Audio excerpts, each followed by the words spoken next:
In collaboration with MMTC PAMP, this study was led by none other than Mr. Ankur Goyal. The president works for MMTC PAMP himself.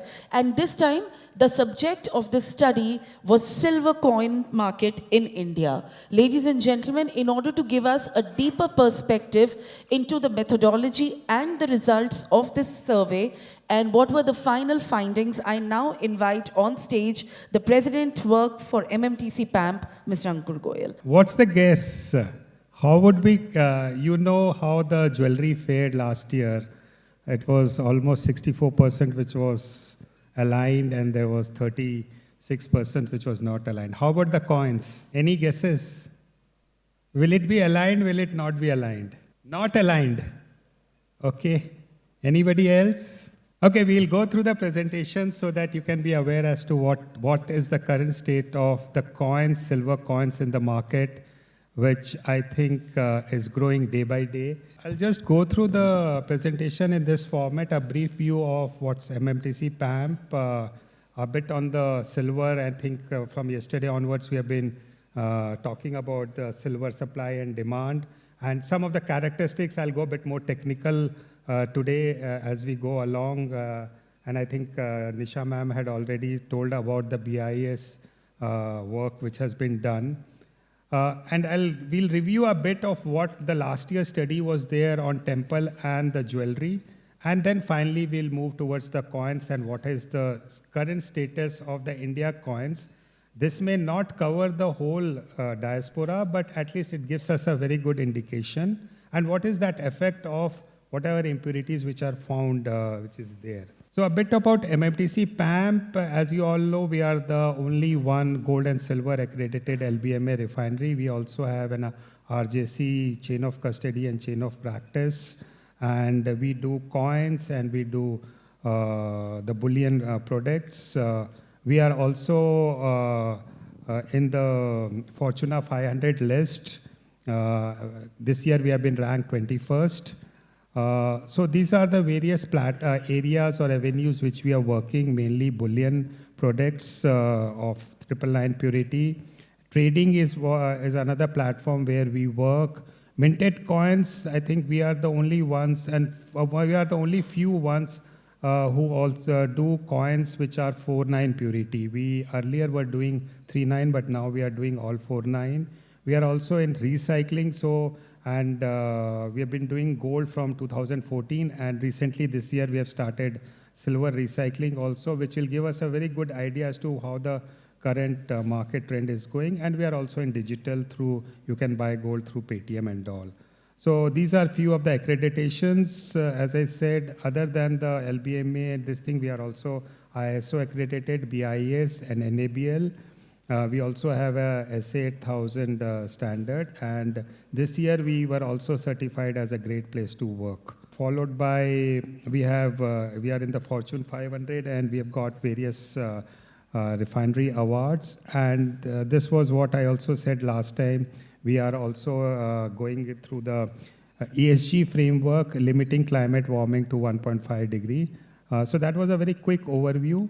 As you know, from yesterday we have been talking that the demand it's a negative side, the supply is not there, but few numbers where it says the coins demand, as we are into coins, is almost 600 tons in India. And the recycling is almost, we are 10% of the total recycling, which is almost 6,000 tons globally. We are around 600 tons, but I think this is just a number. In India, if you see, actually the unorganized sector may be much more huge, maybe even going to 3,000 to 4,000 tons. What we also see is silver per se, though we see a lot of silver being used in jewelry as well as physical investment, but right now, globally, if you see, 50% of the silver is on the industrial side. Out of all 37,000 demand, 20,000 tons is all industrial. While in India it is less, but as we go along, it is much more in the global thing. So this is the thing, what happens with silver. Silver and gold and copper are combined together, but what actually happens, if you see, besides silver, we have cadmium. And we also have nickel, which can have a good compatibility with silver. And this is being misused, and this is being added as we go to the as we go along, as people use this thing, because cadmium per se is miscible, it is good to work, it has a luster, and it gives the hardness, so it's better to use. People are using it while it's carcinogenic, so we should totally avoid that. So this is the properties. Everybody know about silver properties, and it is really, that's why it is taking much more. It is the talked about item, talked about metal due to its higher conductivity. And as we go along, ASTM has set certain standards. And now I'm talking of impurities, because now the topic is moving towards how pure is our silver in the country. So ASTM gives us a standard of 39 silver, which should have 800 ppm of copper, 250 ppm of lead. Though at MMTC PAMP, we follow higher stringents where we only go up to 60 ppm of copper or 10 ppm of lead. This is something which we need to really imbibe, and I think BIS is working on it to bring silver hallmarking, which will help the country to really work in this out. And this is what the ma'am has already indicated, various purities which are currently applicable for hallmarking. Both two processes, by electro-refining, by chemical refining. In India, 99% of the people use chemical refining. And these are the various techniques which are used for testing, because that's the most important thing. And now the best thing which is coming into the picture is the XRF testing, which helps us to really quickly get what is the purity of silver. So now everybody has read this news, and this has been the talk of town recently, where they say almost only 5% silver is found in the jewelry which is there in the Vaishno Devi silver collection, which I think I'm a bit surprised to see this number, because my last year's study said something different. We did get some temple jewelry, and we analyzed lots of pieces of those jewelry. So if you see on the top front, so if you see the top row, top part, all the samples, which is up to 15, really had silver, which was from 96% to 51%. Only one piece which we checked, they didn't have silver. But the thing what you should note, that the chhatris which were all donated in the temples had really low silver and high cadmium. The cadmium was going up to 45–50%. But here the report which said is the impurities was 95% is a surprise. So that has to be really evaluated, because the lot which we got had this. And we have been, slowly we are also working how we can really refine silver, how we can work out with cadmium, because that's the most dangerous stuff which is there. And coming to that, the next thing is, if I'm going to the silver jewelry aspect, which we did the last year, out of 50 samples, 64% of the sample were okay, which you see the purity which is outlined here. There were few samples which were not okay, which had cadmium, I think, and nickel, which is alarming. So that is something which we have to really work it out. And few of the samples didn't have silver, which was 6 or 7 samples. So now coming to the most important thing is our case study on coins. Here we did 2 collections. One, we collected almost 13 to 15 samples. Around 5–6 samples were collected from the northern region, 1 or 2 from the eastern region, and 3–4 from the western and the southern region, which was there. We analyzed them, and simultaneously, I think every household has a lot of silver coins which has been donated to them or has been received by them from ages. So what I did was, I did a small experiment. I really went through I had a huge number of silver coins from my mother's collection, which was from 1940s to till today, which we received recently as gifting, this thing. So I analyzed some more of those. So I have 2 batches of results which are there. And so again, my question. So out of these 13 samples, how many samples you feel are not okay? So 90%, 50%, 20%. But I would say that we should give a clap to the Indian, sorry, I'll just tell this later, to the Indian coin person, all were okay almost.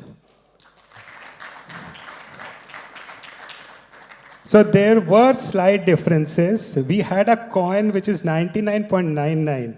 And you know from where did we get that coin? This was a coin bought from a retailer in Ayodhya. So this was really surprising to me also. I was expecting a lot of cadmium and a lot of things, but it was not there. Though we did find every coin didn't reach that 99.9 purity, but 99.88, 99.87, 84, 82 was the lowest with. I didn't find any cadmium, or only copper was there. So this is a very positive result which we found from these samples which we collected, and I think we can do more research and find out. Simultaneously, I want to say that what we do is we do 4-9 silver, where we take copper as only 10 ppm and few of the palladium platinum. So our ppm level is only 100 ppm is the impurity in our this thing. So we go for 4-9 silver, which is there. This was an interesting result, but we should not be happy on this fully because this is another set of 18 samples which I took and which was with me from ages, which had a quite interesting results, which I would say the first coin, which was a silver coin, was 4-9, and that was from one of the local, one of the refiners in India. So that was all 4-9, which was really good. I did have an imported coin from one of the imported, this thing, which was 4-9. But then you see there, a lot of people would be having the Victoria George coin, which has been circulation. And they were quite good, I would say 99%. Then I would just say, there was this Sri Lakshmi coin, which was SP05, which I have indicated, which is showing 98%. This was a 100-gram coin, and this was, I think, made in somewhere in 1940s, 1950s. So I would not say they were bad, but they were reaching to that level. And recently, again, if I go down, there's this SP06, that 5 silver, 92.5, which they say was exactly what we got as 92.77. So that was also a very positive thing which I got. It was a 100-gram coin which was gifted to us. But the concern point is there are a lot of coins in circulation. I'm talking of the last 3 rows where people have that 1 rupee coin of either it will be King George, this thing, but it is 1 rupee coins which are there, and there are hugely number. There we did find that the purity was less. It was almost somewhat 25%, 52%, and 66%. So this was a cause of concern where we can say, and where we can say that there are some old coins which people have made which are of lower purity, but I think it's high time when we can start with this price rising, we can start and recycle all these coins, and now the current, and once the hallmarking is coming, the current thing, it can be on a much better platform. These were a few other results where again, this was again same King George Lakshmi coins which had a varied, and some of them were on the lower side. So overall, what we can say and what we can deduce is the coin market is not so bad. People are moving towards 3-9 purity coins. And this study was very helpful also because we recently started silver recycling, and we were thinking if we get lower quality coins which are there, then it will be very difficult for us to do it at our centers. So what is the effect? I'll not go through all this. So these are the various impurities which are there, which can be removed. Copper generally comes along with that. Nickel, iron, cobalt, zinc, cadmium, arsenic. These are all the impurities which should be removed and can be removed by various processes. PGMs can be there, platinum, palladium, they're not so harmful, but iridium, ruthenium, osmium, which was earlier there, is now not there in the jewelry. They do affect our manufacturing because, as even ma'am was saying, a lot of people are just remelting it.